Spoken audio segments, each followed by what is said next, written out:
하나님께서 오늘 우리에게 주실 말씀은 마태복음 10장 24절로 39절까지입니다. 제가 하나님의 말씀 봉독해 드립니다. 제자가 그 선생보다 또는 종이 그 상전보다 높지 못하나니 제자가 그 선생 같고 종이 그 상전 같으면 조카도다. 집주인을 바알세불이라 하였거든 하물며 그 집 사람이랴.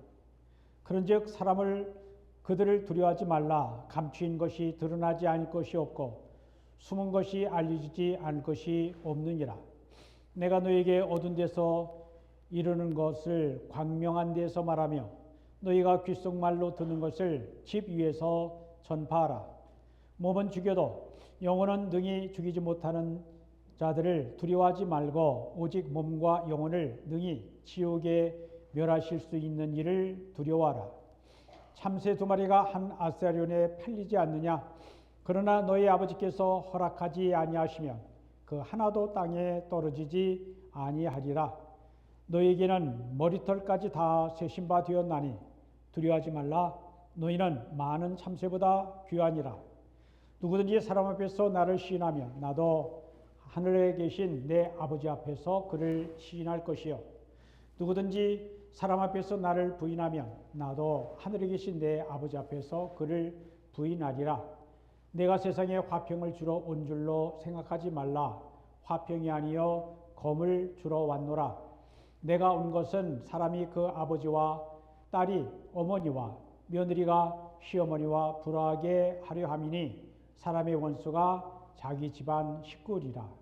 아버지나 어머니를 나보다 더 사랑하는 자는 내게 합당하지 아니하고 아들이나 딸을 나보다 더 사랑하는 자도 내게 합당하지 아니하며 또 자기 십자가를 지고 나를 따르지 않는 자도 내게 합당하지 아니하니라. 자기 목숨을 얻는 자는 잃을 것이요 나를 위하여 자기 목숨을 잃는 자는 얻으리라. 하나님의 말씀입니다. 할렐루야. 오늘 주일을 맞이하여 하나님께 예배드리는 여러분들에게 하나님 우리 아버지와 주 예수 그리스도로부터 은혜와 평강이 있기를 기원합니다. 사람은 누군가를 스승으로 모시고 살아갑니다. 우리가 누구를 스승으로 삼는가에 따라 우리 인생이 달라집니다. 세상에는 많은 스승이 있지만 그들은 완전하지 않습니다. 우리가 믿고 따라야 할 우리의 스승은 예수님이십니다. 예수님은 우리의 스승이시고 우리는 주님의 제자들입니다. 제자는 어떤 사람일까요? 첫째, 제자는 스승에게서 배우는 사람입니다. 둘째, 제자는 스승을 따르는 자입니다. 셋째, 제자는 스승을 본받는 자입니다. 우리는 예수님을 배우고 따르고 닮아가고자 하는 예수님의 제자들입니다. 예수님의 제자는 어떻게 만들어질까요? 20세기의 기독교 대표적인 지성이요 영국의 유명한 설교자였던 존 스토트 목사님은 제자도 The Radical Disciple이라고 하는 책에서 왜 제자인가? 라고 하는 근본적인 질문을 던집니다. 이것은 내가 누구인가? 우리는 누구인가? 라는 정체성에 대한 질문인데 이러한 성찰이 없이 진정한 제자는 만들어질 수 없습니다. 제자의 중요성을 이해하기 위해 우리는 그리스도인이라고 하는 용어와 비교해 볼 필요가 있습니다. 그리스도인 사도행전 11장 26절 안디옥 교회에서 처음으로 들었던 이름이고요. 이처럼 그리스도인이라고 하는 명칭은 예수를 따르는 자들의 삶과 행동이 그리스도를 닮았고 세상 사람들과는 다른 삶을 살고 있는 사람들을 가리켜 부른 이름입니다. 그리스도인은 예수 그리스도를 진실로 사랑하고 닮고자 했던, 그래서 그리스도와 함께 고난받기를 두려워하지 않았던 초대교회 성도들을 향한 세상 사람들의 평가였습니다. 예수님을 따르는 자들에 대한 세상 사람들의 평가는 그리스도인들은 우리와 다르다라고 하는 것이었습니다.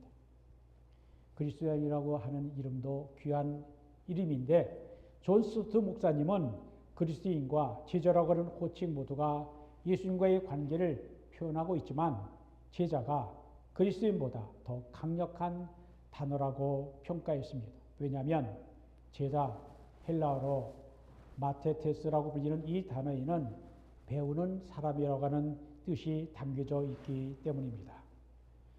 제자는 선생 대신 예수님으로부터 끊임없이 배우고 그의 삶과 행동을 담기 위해 부지런히 노력하고 예수님의 가르침을 실천하는 사람을 말합니다. 어떻게 예수님의 제자가 될 수 있을까요? 예수님의 제자가 된다는 것은 예수님을 하나님의 아들 그리스도라고 인정하는 것 그 이상을 뜻합니다. 예수의 제자는 그의 구원을 경험하고 그의 삶의 방식을 따라 사는 것을 목표로 합니다. 그러한 과정은 단시간에 이루어지지 않습니다. 예수님의 인격을 배우고 그의 삶을 살아내기 위해서 어쩌면 평생에 걸친 배움과 훈련이 요구되기 때문입니다. 중요한 점은 그리스도인은 누구나 예수님을 배우고 닮아가는 제자가 되어야 한다는 것입니다. 예수님을 배우고 따르고 닮는 것이야말로 제자도 디사이플십의 본질이라 할 수 있습니다.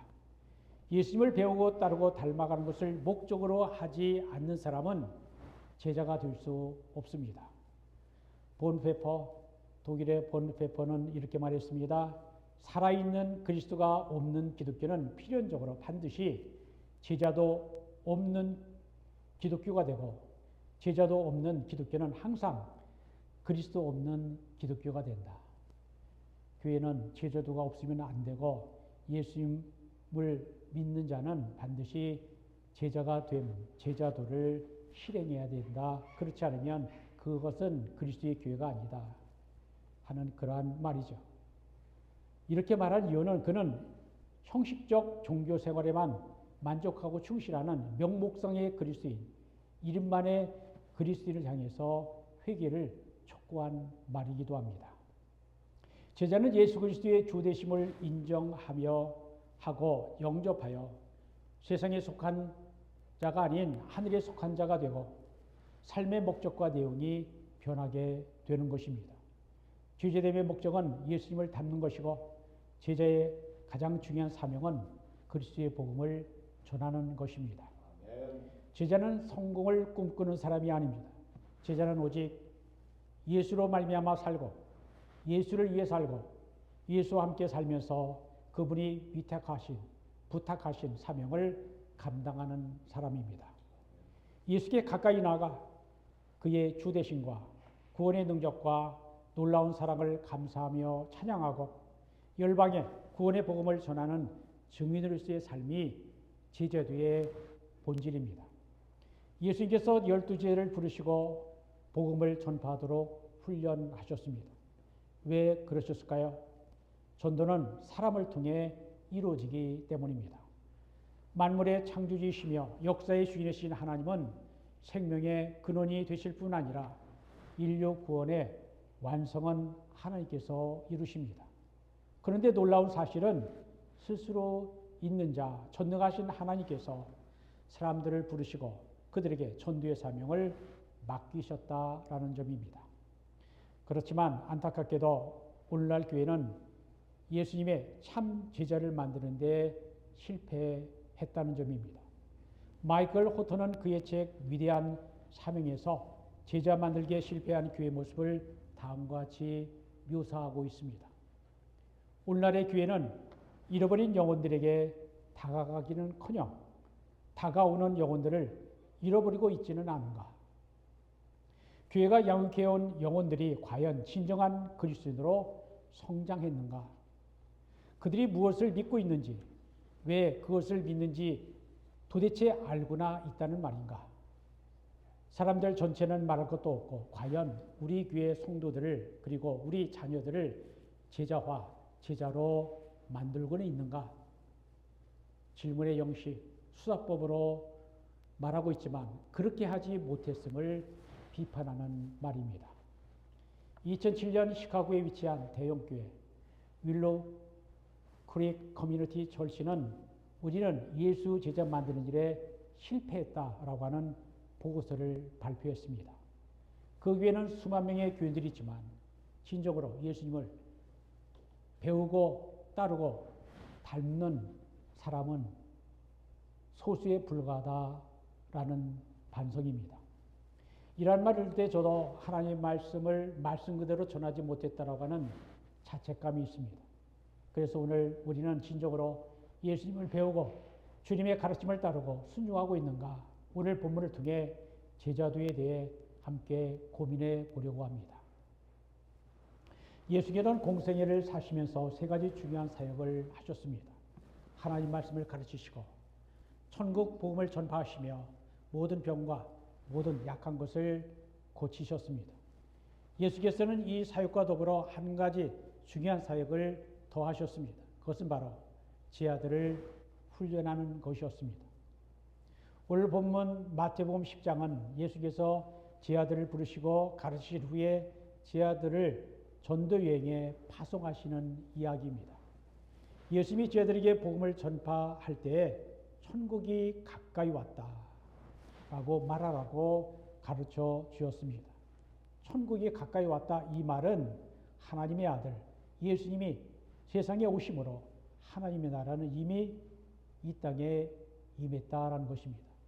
주님이 마태복음 12장 28절에서 말씀하십니다. 내가 성령으로 말미암아 귀신을 쫓아내면 하나님 나라는 이미 너에게 임하였느니라. 하나님 나라는 주님의 오심으로 시작되었지만 아직 이 땅에 완성된 것은 아닙니다. 하나님의 나라는 주님이 다시 오시는 세상 마지막 날 완성될 것입니다. 그때까지 주님은 하나님 나라의 확장과 복음 전파를 위해서 제자들을 부르시고 그들을 세상에 보내신 일을 계속하실 것입니다. 12 제자들을 부르신 주님은 계속해서 수많은 제자들을 부르시며 주님의 교회를 세우게 하시고 복음 전파의 일을 하게 하십니다. 우리가 주님의 제자로 부르심을 받고 세상으로 보내심을 받은 것은 참으로 귀하고 영광스러운 일입니다. 왜냐하면 우리가 이 세상에 사는 동안 주님의 부르심을 따라 영원한 하나님 나라를 위해 일하는 복음 전도자가 되었기 때문입니다. 예수님은 제자들을 전도여행에 보내시면서 전도자로서 그리고 제자로서 꼭 지켜야 할 사항들을 가르쳐 주셨습니다. 몇 가지 중요한 내용을 살펴보면 예수님은 10장 8절에서 병든 자를 고치며 죽은 자를 살리며 납병 환자를 깨끗하게 하며 귀신을 쫓아내며 내되 너희가 거저받았으니 거저 주라고 하셨습니다. 이것은 복음 전파의 능력과 권능은 본래 제자의 것이 아니라 하나님의 것임을 분명히 밝혀주신 것입니다. 또한 예수님은 9절과 10절에서 너희가 전대나 돈주머니죠 금이나 은이나 동을 가지지 말고 여행을 위하여 배낭이나 두벌 옷이나 신이나 지팡이를 가지지 말라. 이는 일꾼이 자기의 먹을 것 받는 것이 마땅하다라고 하셨습니다. 이것은 주이신 하나님께서 그의 종들에게 최소한의 물질을 공급해 주실 것이라고 하는 약속의 말씀입니다. 예수님은 제자들에게 전도하면서 가는 집마다 평안하기를 빌라라고 하셨습니다. 평안, 히브리어 샬롬은 유대인들이 인사말로 쓰는 말이지만 본질적인 의미에서 평안은 우리에게 참된 평화를 가져다 주시는 예수님 자신을 가리키는 말입니다. 예수님은 보라 내가 너희를 보냄이 양을 이리 가운데 보냄과 같도다. 그러므로 너희는 뱀과 같이 지혜롭고 비둘기같이 순결하라고 말씀하셨습니다. 여기서 뱀처럼 지혜로라고 하는 말은 신중하고 분별력이 있어야 한다는 뜻입니다. 이리와 같은 사단의 세력 가운데 제자들의 사명을 감당하기 위해서는 지혜로울 뿐만 아니라 순결해야 한다라는 것입니다. 이어서 예수님은 오늘 본문이 시작되는 24절부터 복음 전도의 사명을 수행할 때에 필연적으로 따라오는 고난과 핍박에 대하여 예고하셨습니다. 읽어드립니다. 제자가 그 선생보다 또는 종이 그 상전보다 높지 못하나니 제자가 그 선생 같고 종이 그 상전 같으면 조카도다. 집주인을 바알세불이라 하였거든 하물며 그 집 사람들이라. 제자는 자기 길을 가는 사람이 아니라 스승을 따라가는 사람입니다. 선생이 가르치신 길이 아닌 다른 길을 가면 그는 제자가 아닙니다. 예수께서 말씀하신 이유는 스승인 자기가 바알세불 즉 귀신의 왕이라고 하는 모욕과 핍박을 받았으니 제자들도 핍박을 받을 각오를 하고 받는 것이 당연하다라는 뜻입니다. 그러나 핍박을 받아도 예수님의 제자는 결코 외롭거나 두렵지 않습니다. 주님이 항상 함께 하시기 때문입니다. 26절로 28절까지 읽어드립니다. 그런즉 그들을 두려워하지 말라. 감추인 것이 드러나지 않을 것이 없고 숨은 것이 알려지지 않을 것이 없느니라. 내가 너에게 어두운 데서 이르는 것을 광명한 데서 말하며 너희가 귓속말로 듣는 것을 집 위에서 전파하라. 몸은 죽여도 영혼은 능히 죽이지 못하는 자들을 두려워하지 말고 오직 몸과 영혼을 능히 지옥에 멸하실 수 있는 하나님을 두려워하라 라고 하십니다. 우리가 진정으로 두려워할 대상은 사람이 아니라 그리고 사단이 아니라 하나님이십니다. 그러므로 복음 전한 자들은 두려워할 이유가 없다는 것입니다. 그러면서 하시는 말씀이 참새 2마리가 한 아세리온에 팔리지 않느냐. 그러나 너희 아버지께서 허락하지 아니하시면 그 하나도 땅에 떨어지지 아니하니라. 너희에게는 머리털까지 다 세신 바 되었나니 두려워하지 말라. 너희는 많은 참새보다 귀하니라 라고 말씀하셨습니다. 참새 2마리가 한 아사리온에 팔린다고 하셨는데 아사리온은 로마의 소액의 동전으로 육체 노동자의 하루 품삯인 한 데나리온의 16분의 1에 해당하는 적은 돈입니다. 그런데 싼 값에 팔리는 참새도 하나님이 허락하지 아니하시면 하나도 잡히거나 죽지 않는다는 것입니다. 하물며 머리털까지 다 세신 바 된 제 아들은 많은 새보다 귀하다는 것입니다. 하나님이 우리의 머리카락까지 다 세신 바 되었다는 것은 하나님께서 우리의 모든 형편을 다 알고 계시다라고 하는 의미입니다. 이것은 제자로서 전도하는 것이 힘들어도 끝까지 인내하면서 닥쳐오는 고난과 핍박에 대해 두려워하지 말고 영원하신 하나님 나라를 약속한 하나님을 믿고 하나님은 나의 모든 것을 알고 계심을 믿는 신앙으로 그 어려움을 극복하라는 것입니다. 예수님의 제자는 나의 모든 것, 나의 생명까지 모든 것이 다 하나님의 주권과 섭리 가운데 있음을 믿어야 하는 것입니다. 그러면 두려움 없이 복음을 전할 수 있습니다. 그러면서 예수님의 제자들이 가야 할 제자들의 특징에 대해 놀라운 말씀을 하십니다. 내가 세상에 화평을 주러 온 줄로 생각하지 말라. 화평이 아니요 검을 주러 왔노라. 내가 온 것은 사람이 그 아버지와 딸이 어머니와 며느리가 시어머니와 불화하게 하려 함이니 사람의 원수가 자기 집안 식구리라. 아버지나 어머니를 나보다 더 사랑한 자는 내게 합당하지 아니하고 아들이나 딸을 나보다 더 사랑한 자도 내게 합당하지 아니하며 또 자기 십자가를 지고 나를 따르지 않는 자도 내게 합당하지 아니하리라. 자기 목숨을 얻는 자는 잃을 것이요 나를 위하여 자기 목숨을 잃는 자는 얻으리라 하십니다. 이것은 우리의 상식에 어긋나는 말씀입니다. 우리가 예수님의 깊은 뜻을 살피지 않으면 예수님은 화평이 아니라 분쟁을 말씀하시고 가족의 화목이 아니라 분열을 조정하며 평안이 아니라 고통을 강조하고 생명이 아니라 죽음을 높게 평가하는 것으로 성경의 일반적인 가르침과 모순되는 것처럼 보입니다. 기독교인들 중에도 이 말씀을 오해하는 사람들이 있습니다. 그래서 예수님 믿으면 당연히 집안 싸움을 해야 하는 것으로 생각합니다. 어떤 사람은 집안 싸움을 하는 것이 마치 자기가 예수를 잘 믿기 때문이라고 오해합니다. 주님이 말씀하시는 앞뒤 말씀을 고려하지 않고 성경을 읽으면 이 말씀은 예수를 잘 믿으려면 가족이고 뭐고 다 버려야 된다는 말씀으로 오해할 수가 있습니다. 이 말씀은 예수 믿는 사람은 가족이든 친구든 다 미워하고 돌보지 말고 버리고 싸우라는 말씀이 아닙니다. 성경은 여러 곳에서 부모를 공경하고 자녀를 잘 돌보고 좋은 친구를 사귀고 형제간에 우애하라는 말씀으로 가득 차 있습니다. 그럼에도 불구하고 이 어떤 사람들은 전체 맥락을 보지 않고 일부분만 보고 기독교는 왜 이렇게 비도덕적이고 비윤리적이냐라고 비난합니다. 그러면 본문에서 가족이나 심지어 자신까지 미워하라고 하는 말씀은 무슨 뜻일까요?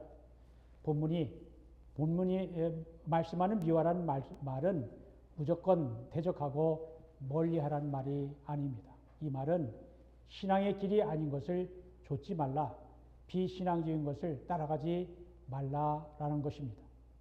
가족이든 누구든 그 믿음의 길을 가로막는다면 그가 아무리 중요하고 사랑스럽고 피를 나눈 부모, 형제라 할지라도 그들의 말보다 더 높은 가치인 하나님의 말씀을 따라야 한다는 것입니다. 하나님을 사랑하고 섬기는 일을 절대 희생하거나 포기하지 말라는 것입니다. 또한 이 말씀은 우선순위를 세우라고 하는 뜻입니다. 하나님을, 예수님을 우리의 삶의 최우선으로 놓을 때 모든 것이 바르게 됩니다. 오늘 말씀은 불편하고 어려운 것이 사실입니다. 그러나 우리가 예수님의 참된 제자가 되려면 반드시 이 말씀의 깊은 뜻을 새겨 들어야 합니다. 이 말씀에는 역설적인 진리가 포함되어 있습니다. 이 말씀은 예수님의 제자들이 선택해야 하는 올바른 길이 무엇인가를 이야기하고 있는 것입니다. 예수님의 제자는 화평, 평안, 생명, 가족사랑을 위하여 자신을 던져서라도 헌신하고 희생을 해야 하지만 만약 그것이 제자로서의 직무 수행에 걸림이 된다면 과감히 포기해야 한다는 것입니다. 제자로서 가야 할 길에는 항상 진리와 비진리, 선과 악, 정의와 불의의 갈림길이 있습니다. 제자는 진리를 따라야 하기에 비신앙으로 이끄는 삶과 타협하거나 굴복해서는 안 된다는 것입니다. 이탈리아의 로마에는 콜로세움이라고 하는 원형 경기장이 있습니다. 로마 시대에 지어진 건축물로 수만 명을 수용할 수 있는 거대한 건축물입니다. 그곳에서 초대교회 성도들은 사자의 밥이 되고 불타는 십자가 위에서 타 죽기도 했습니다.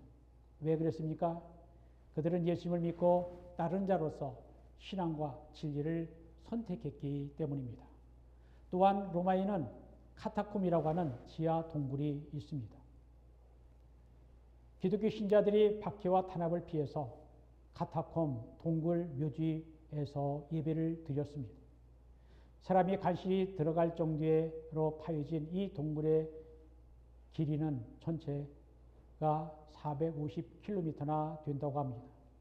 이것은 당시 박해가 얼마나 심했는가를 보여주는 것입니다. 그런데 오늘날 어떤 설교자는 예수 믿으면 모든 것이 잘 된다라는 식으로 말합니다. 예수 믿으면 항상 건강하고 부자가 되고 모든 일이 잘 되는 복을 받는다는 것입니다. 그러나 이것은 성경이 가르치는 복이 아닙니다. 예수를 믿으면 형통의 복을 받을 수 있습니다. 하지만 그런 복이 전부인 것처럼 말하는 것은 진실이 아닙니다.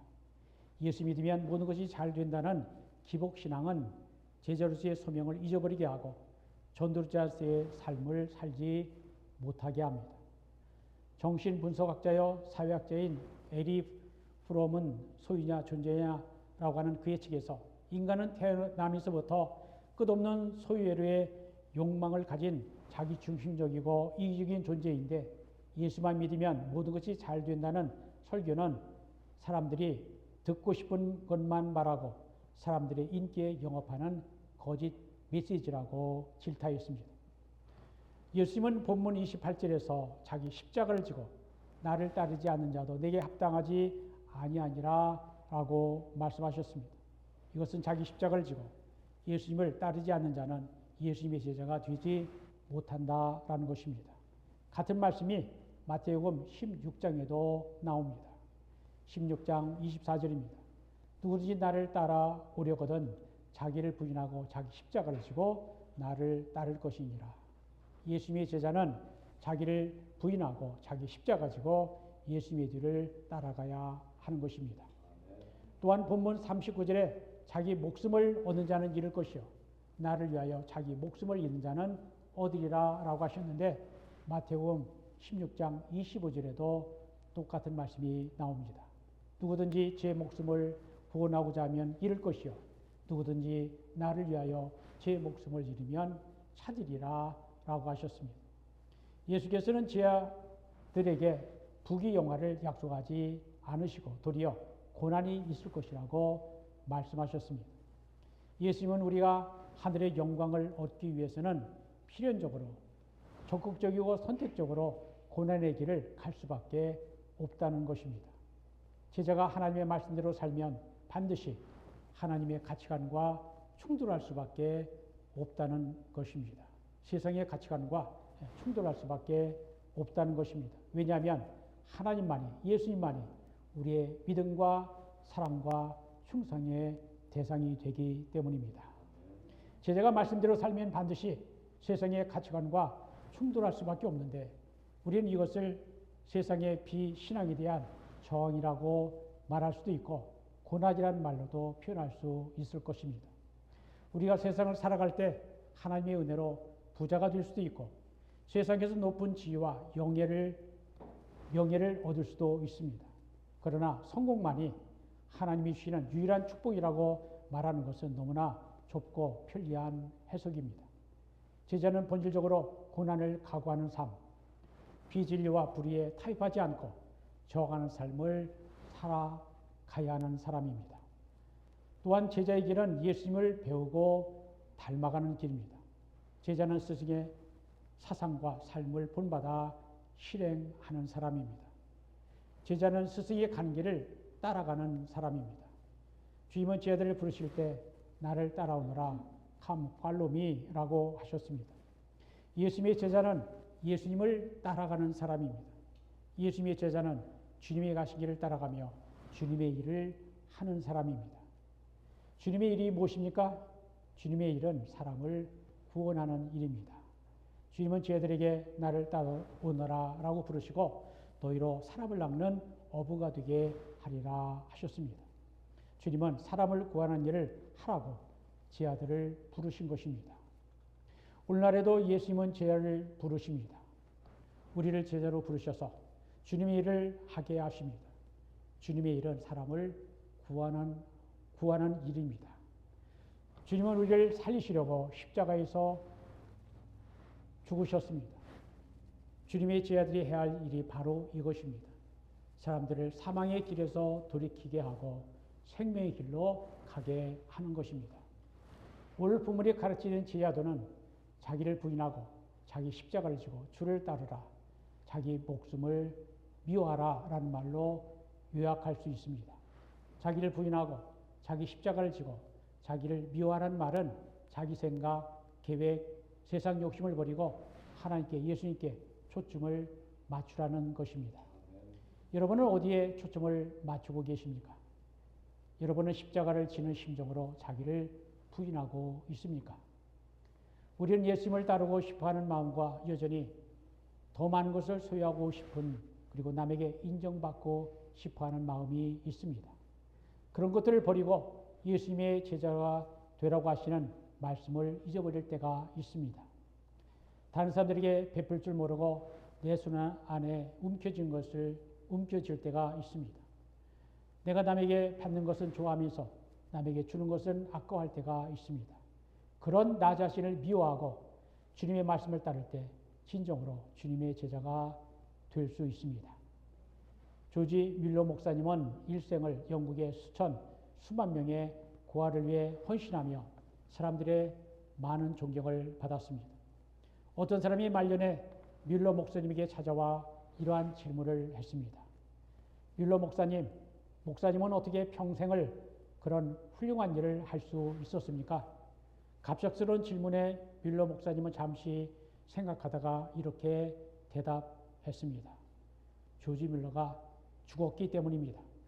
평판, 선택, 좋은 것, 싫은 것, 원망 이런 것들에 대해 내가 죽었기 때문이라고 생각합니다. 또한 이 세상의 칭찬이나 비난에도 나는 죽었습니다. 내가 두려워했던 것은 하나님의 책망이었고 내가 원했던 것은 하나님의 칭찬이었습니다.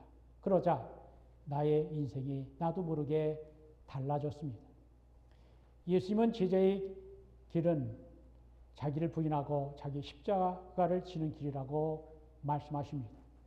예수님은 십자가를 앞두고 겟세마네 동산에서 기도하셨습니다. 그때 주님은 할만하시거든 이 잔을 내게서 지나가게 하옵소서라고 기도하셨습니다. 십자가를 지는 고통이 얼마나 컸으면 그것을 옮겨달라고 기도하셨겠습니까? 그러나 주님은 나의 원대로 마시옵고 아버지의 원대로 하옵소서라고 십자가의 고난과 아버지의 뜻을 따르는 순종을 선택하셨습니다. 예수님의 기도는 나 자신을 부인하고 나의 십자가를 지는 모델입니다. 자기 십자가를 진다는 것은 죽음을 각오하고 하나님의 뜻을 순종하는 것입니다. 제자는 항상 선택의 길이 있습니다. 초대교회 성도들이 생명의 길인 예수를 선택할 것인가, 죽음의 길인 세상을 선택할 것인가를 놓고 고민하였던 것처럼 오늘 우리들에게도 선택이 우리 앞에 놓여 있습니다. 사람을 기쁘게 할 것인가, 주님을 기쁘게 할 것인가, 우리가 지혜롭게 선택할 수 있도록 주님 도와달라고 기도해야 합니다. 예수님의 제자는 예수님을 선택하는 사람입니다. 예수님의 제자는 영원한 생명을 주시는 주님을 선택하는 사람입니다. 예수님의 제자가 되어 제자로 사는 길이 좁고 힘들지라도 그 길이 십자가의 길일지라도 그 길이 죽음의 길일지라도 예수님을 믿고 사랑하는 제자는 주님을 기쁘시게 해드리는 길을 선택하는 것입니다. 예수님은 모든 민족과 백성들에게 천국의 복음을 땅끝까지 전파하기 위해 오늘도 제자들을 부르십니다. 우리를 귀하게 여기셔서 예수의 제자로 불러주신 은혜를 잊지 말고 감사해야 합니다. 하나님의 거룩한 백성이여 주님의 제자로서 사명감을 가지고 복음을 전파해야 합니다. 우리 모두 이 세상을 떠나 하나님 앞에 섰을 때 잘하였도다 착하고 충성된 종아 라고 하는 칭찬을 받는 우리 모두가 되기를 우리 주님의 이름으로 축원드립니다. 기도합니다. 주님, 부족한 우리를 사랑하셔서 예수님을 믿게 하시고 제자로 불러주시고 복음을 전하게 하시니 감사드립니다. 주님께서 많은 것을 가르쳐 주셨음에도 우리의 믿음이 연약하여 박해를 이기지 못합니다. 우리를 긍휼히 여기사 주님의 제자로서 말씀에 온전히 순종할 수 있도록 인도하여 주옵소서. 우리의 순종을 통해 주님의 뜻을 이루시옵소서. 예수님의 이름으로 기도드립니다.